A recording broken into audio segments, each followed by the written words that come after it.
Hello and welcome to the biggest video we'll probably have all semester long. This is the Unit 3 overview, which encompasses chapters 9, 10, and 11. This is looking at women's, men's, and children's apparel and only taking a small dive in each of these areas. With this, I encourage you, like all of the other quick overviews, to go back to the full slides that are linked in each of the module folders for you to review. All of these are pulled from that. So we'll go ahead and start with Chapter 9, which is Module 9 in Women's Apparel. So I know that this is blocking a little bit with my picture over here, but a little history of the women's apparel industry. Many of you probably have heard that the fashion district in American fashion is in New York, Manhattan specifically. This has been an industry that has thrived on change in women's apparel. And during the time period from about 1918 to 1921, there were 50 to 60 manufacturers that moved to 7th Avenue, which really became kind of the center of fashion in New York City, still even to this day. Unionization, whenever we look at women's apparel, we can see that this was really closely aligned with the history and growth of unions. Owners and workers were on the opposite sides about pay, the hours, the conditions that they were working in. And so we started to see around the 1900s, workers begin to unionize, and something called the International Ladies Garment Workers Union was formed. But in 1909, they went on strike, and then in 1910 started collective bargaining. And so you'll see unions represented throughout the clothing and apparel industry. Now many of them have consolidated and formed one big union, and so that's something that I feel like is really important, though, to kind of understanding when it comes to the apparel industry. We even see these conditions being discussed in other countries because they don't have the representation that many of the American workers were able to eventually get. I think that this is something that's important to highlight also. This is the Triangle Shirtwaist Fire. It is still one of the deadliest disasters that really brought that attention to help and grow and strengthen the ILGWU. I've linked in, there is a video, and you'll be able to read, if you go to this link here from Cornell, some of the information about this. But when it comes to this, basically a fire started in this garment factory, and because of several factors that contributed to this, many people ended up dying in that working condition because of this fire. Each of on that picture, the numbers represent something that was an issue. Even the ladders in the city could not get to that floor that they were on. So as sad and devastating as that was, we unfortunately still see disasters happening like that today. So take a minute and watch that video. I think that it'll be something that some of you are familiar with and some of you have never heard of. When it comes to ready-to-wear RTW, we see that this came about in around 1910, possibly sooner. I don't know if you've ever heard of a shirtwaist dress, but that was where this is kind of said to have come from, is sewing a shirt and a skirt together. When we look at ready-to-wear, we're seeing clothing that's produced in factories with more standardized measurements. However, if you are familiar with the fashion industry at all, we do not have standardized measurements as much as we like to claim that we have similar sizing. You can shop in one store and you're a certain size, and you shop in another and you're a different size. But that's a whole soapbox I won't get on today. So with this, you're starting to see in this era more women shopping in department stores rather than having things custom made. And so that's how we see ready to wear for women coming about. And that picture there is a more modern example where you can piece together items and not have to have them custom made, but hopefully they can at least have a size that closely fits you. So when it comes to kind of the organization and operation of the apparel industry for women, we see them producing for a particular lifestyle, size range, and price range. They balance diversification with specialization. And so if you think about women's apparel, it changes quite often. There are lots of categories in women's apparel versus men's. We have all kinds of ways that we could classify our apparel in our stores, but we'll just highlight a few. So activewear. 2/3 of women dedicate at least half of their closet space to activewear. Think about the term athleisure. We did not hear that term 10 years ago even popping up. This is where we see active apparel used for people's everyday wear. We're starting to see athleisure become appropriate and accepted in a lot of places we wouldn't have seen before. Think about Lululemon and brands like Stella McCartney with Adidas. They are increasingly blurring that line between sportswear and activewear. We're seeing that this ski picture, I don't remember who these people are, I'll be honest. These are not the big ski suits that you were typically going to see 15 years ago on the slopes. These are more like slope to street, and so they're a lot more figure flattering. They are still effective in their performance, but we're starting to see a more feminine silhouette be attached to that actual sportswear and activewear. Think about swimwear. Women, we have seen the body shapes in our country and in other countries change over time. We are not all shaped the same, which is a beautiful thing. But there is a need for a larger cup size, which means that there is a need for larger cup swimsuits. We are starting to see the materials that we use for activewear also be used for swimwear. We've seen a transition from teeny tiny bikinis all the way back to one pieces now. And if you go to the full presentation, I've got a link there about swimsuits over time. Some other fun categories are formal and bridal wear. We see the changing in bridal wear from the typical white wedding gown to seeing more colored designs, much more extravagant when it comes to the design of the wedding gown and the price ranges. Oh my goodness, it's crazy.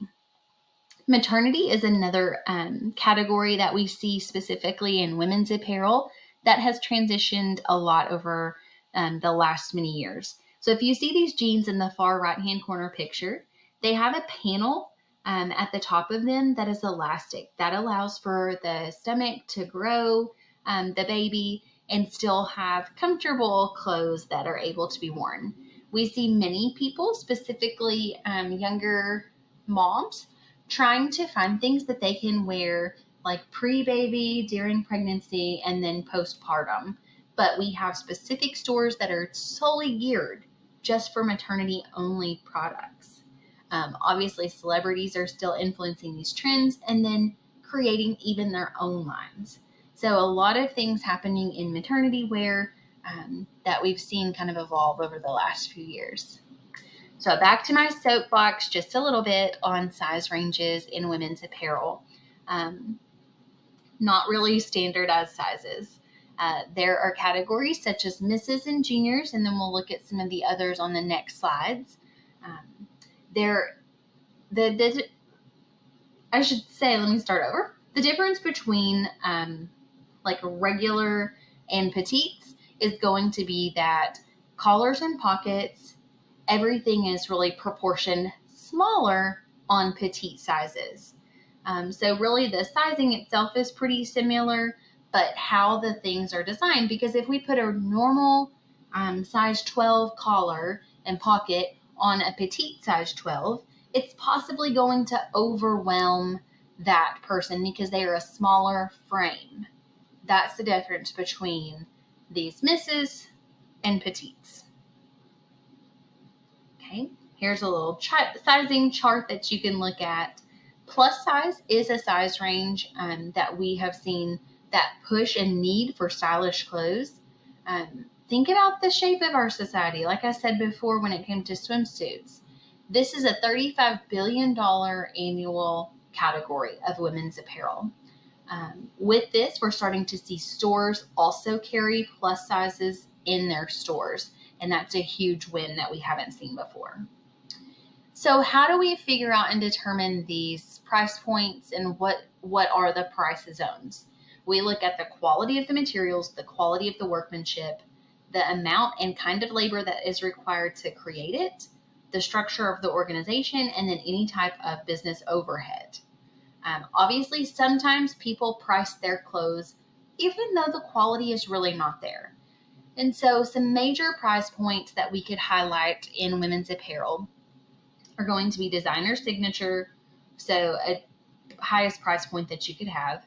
The bridge price point, contemporary, this is typically favored by younger designers who have that quality but want to entice a broader audience to purchase their products.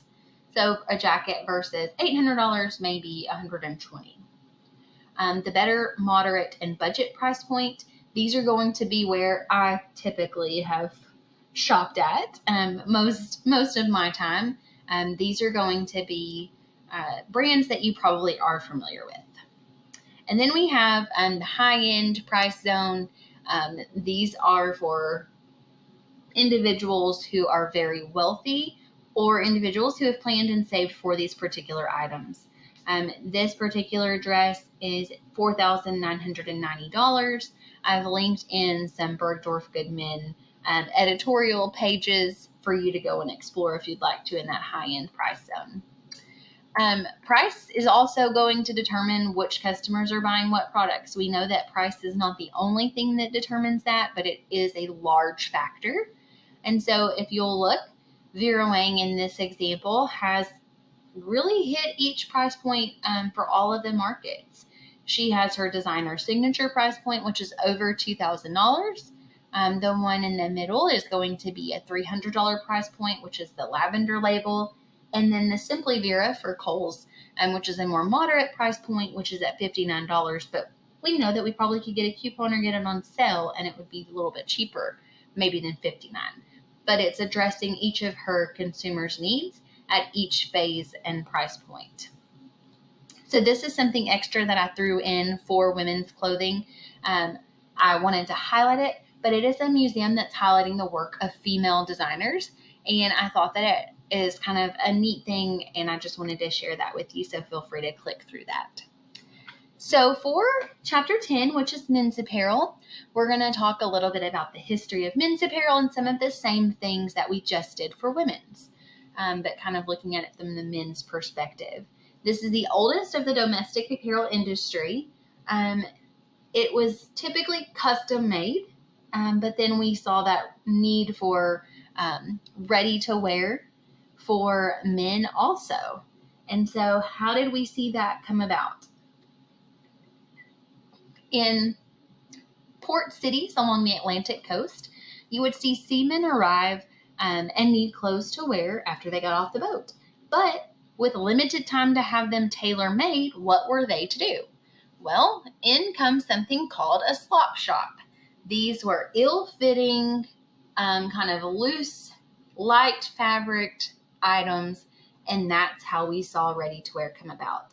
They were called slop shops. That's what you need to know. So in the mid to late 1800s, we saw production techniques improve. We saw that there was a more larger need for standardized sizing in men's apparel during the Civil War because of uniforms. In 1863, we saw the invention of paper patterns, which is an example there on the far right-hand picture. And his wife, Ebenezer Butterick, and his wife improved the consistency for that sizing with that invention of paper patterns. So there are several financial crises that we can look at over the course of our history, unfortunately. Not only did people coming off of boats need ready to wear, but custom tailoring is very expensive, very high end, and only typically a select group of individuals could do that for a long period of time after these financial panics.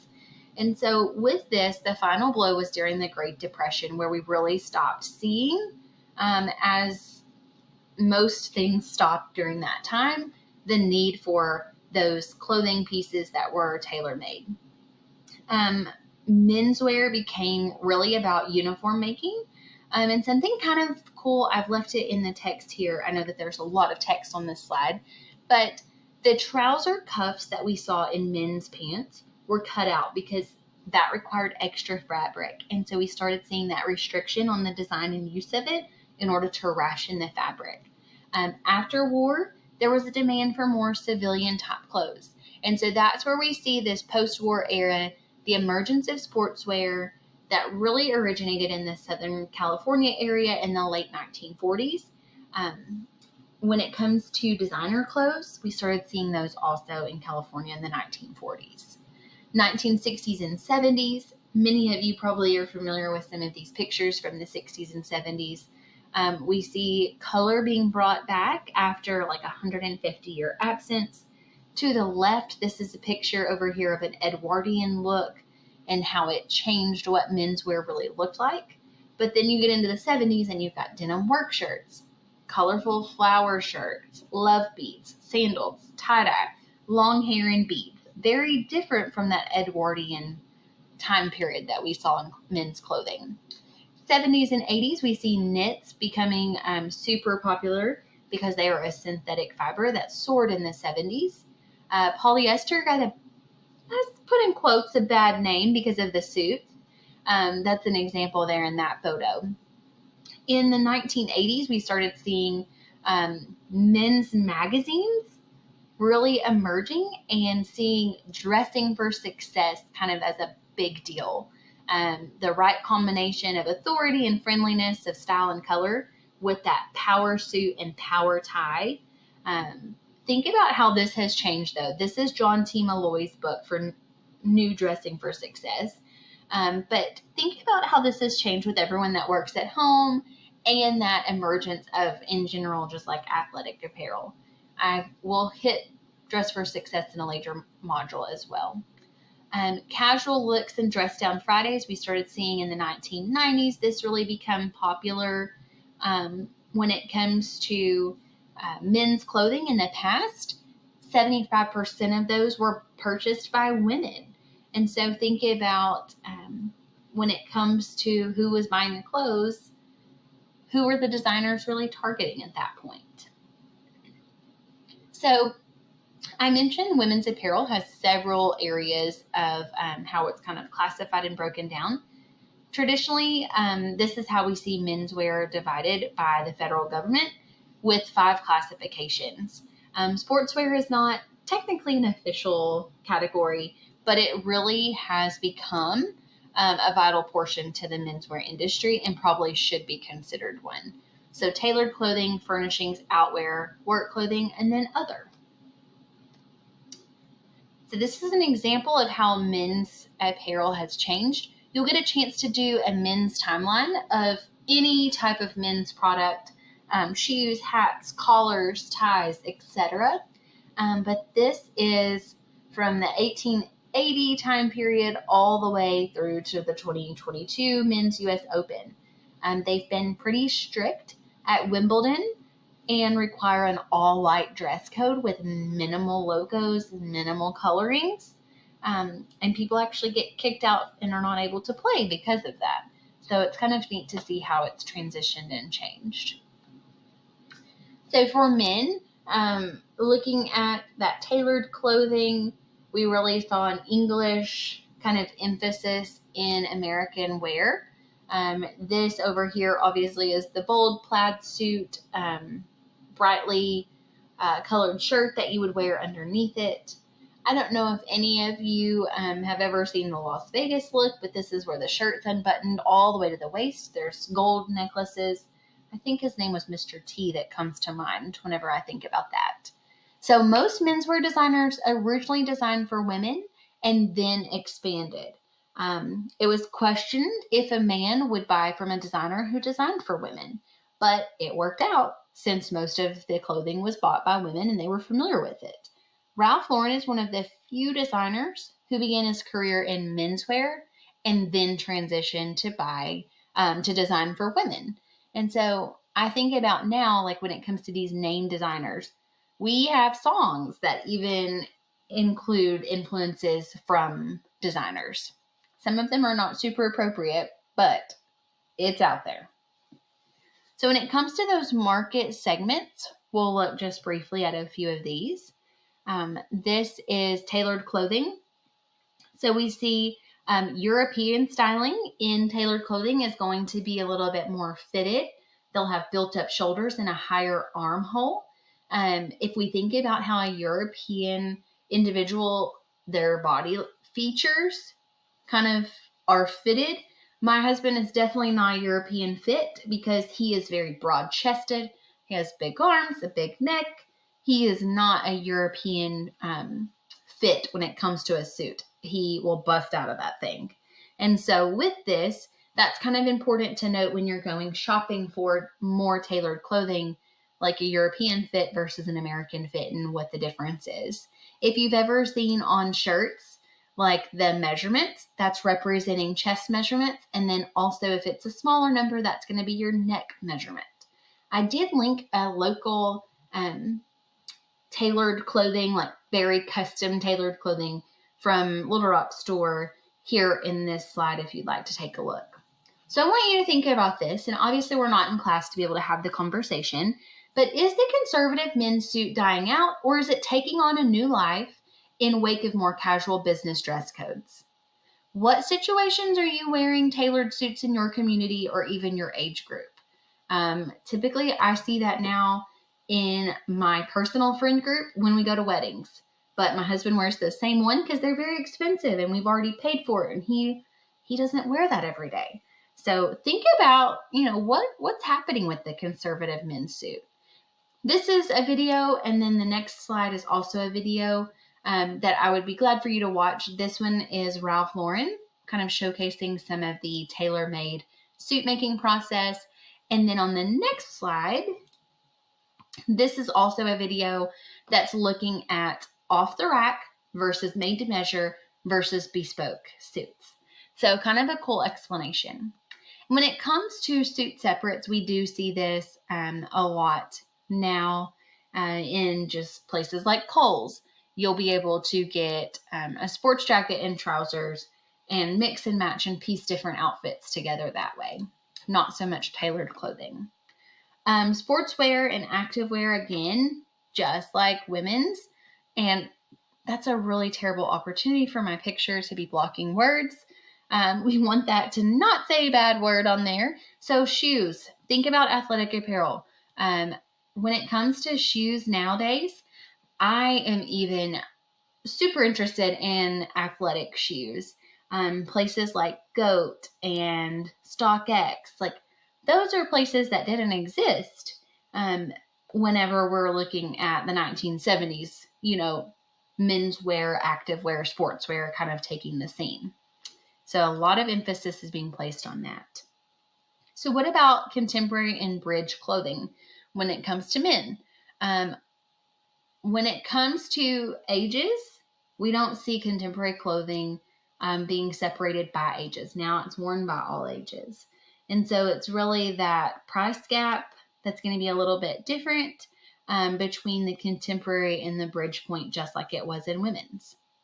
And to finish out our men's apparel, I want to highlight the specialty trends that we're seeing in retailing. And this is offering exactly what the consumer wants. Okay. Style and lifestyle. There is a designer that has said that clothing business hasn't changed, but a man's lifestyle has. And so we really see the need for those clothes that are specific situation based, and like actually looking at newer and designer name brand clothing. So that's a wrap on module 10. We're going to go ahead and jump right into module 11, which is children's and teens apparel, one of my favorite. This is a very large and growing industry. Everything presented to children is entertainment these days. Think about all of the business opportunities you have when it comes to cartoons and licensing. This is a Burberry Barbie doll even. And so we say that children's apparel is one of the most lucrative segments in the global apparel industry.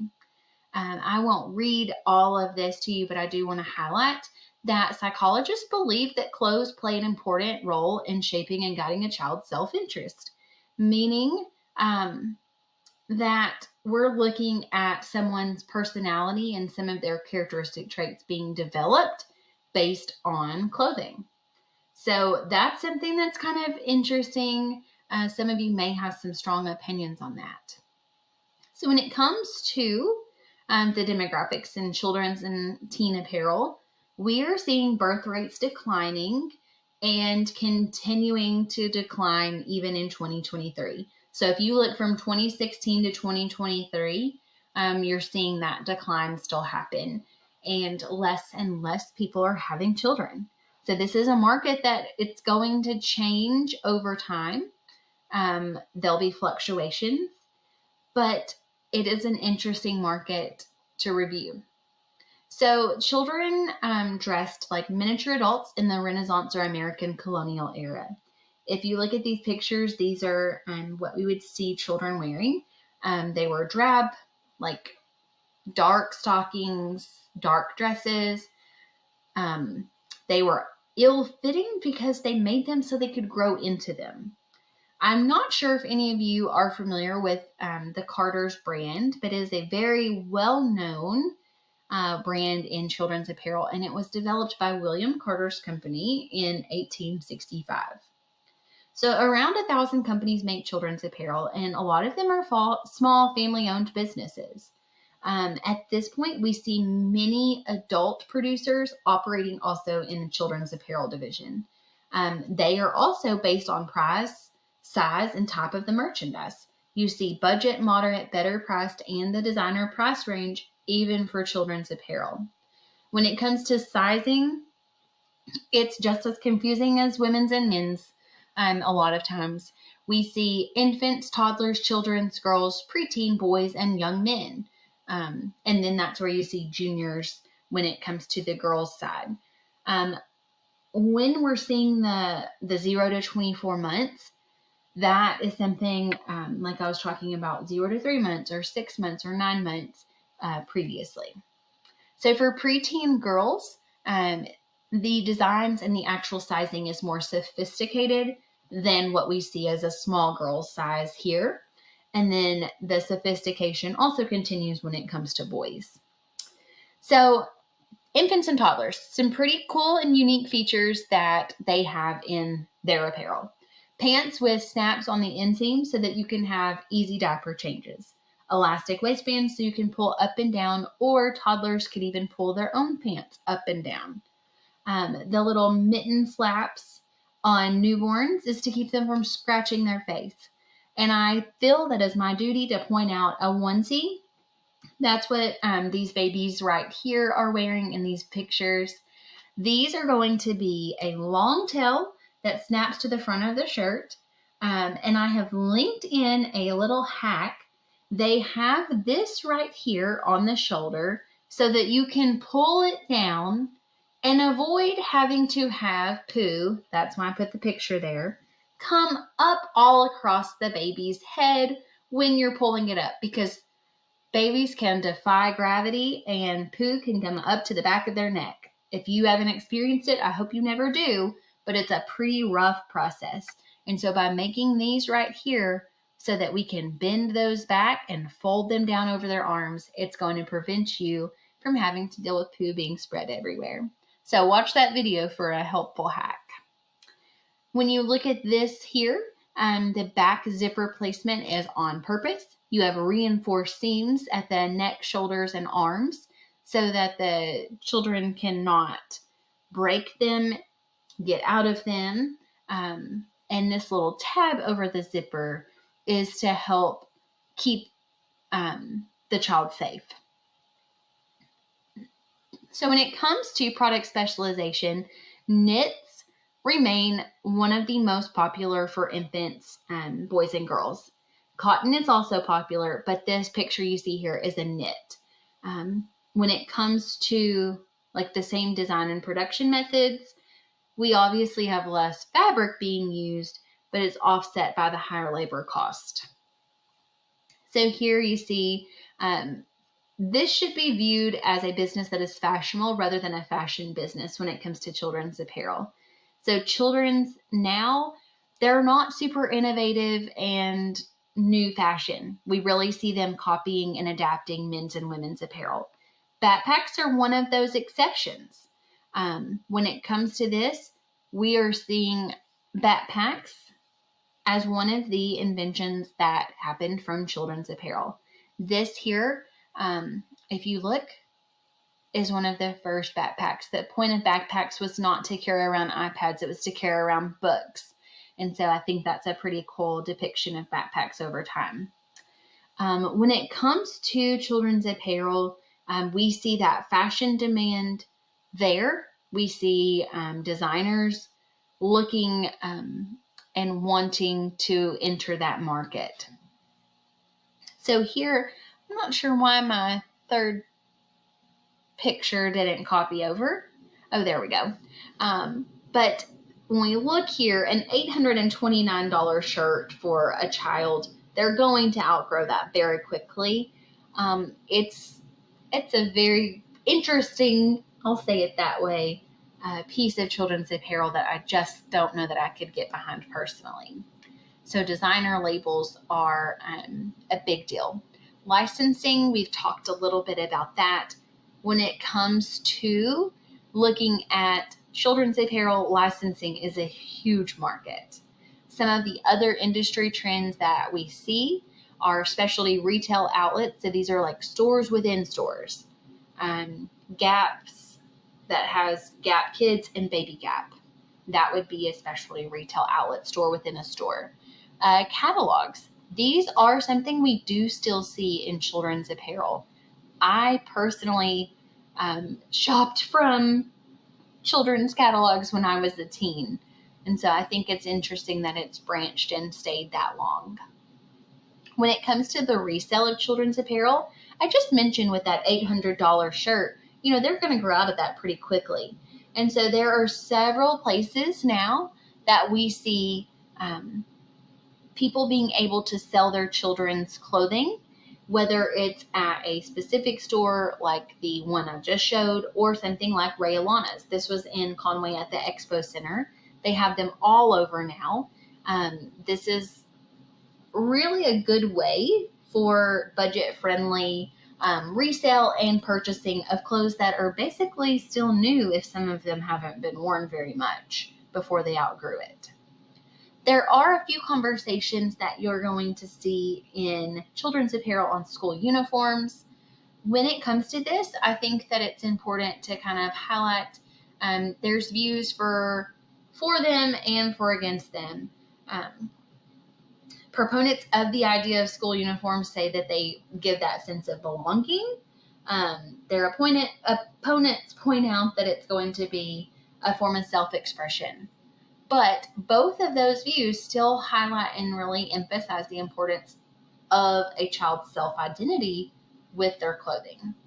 There are a number of schools requiring school uniforms now. I want you to think and kind of reflect on that. What do you think? Why would they be a good or not a good thing? These are some of the rationales that school officials have used when it comes to those.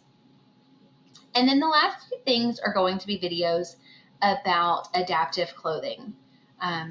Both of these are looking at apparel that we're seeing developed in order to help people that may have like a limb impairment or a limb difference, or they are wheelchair bound.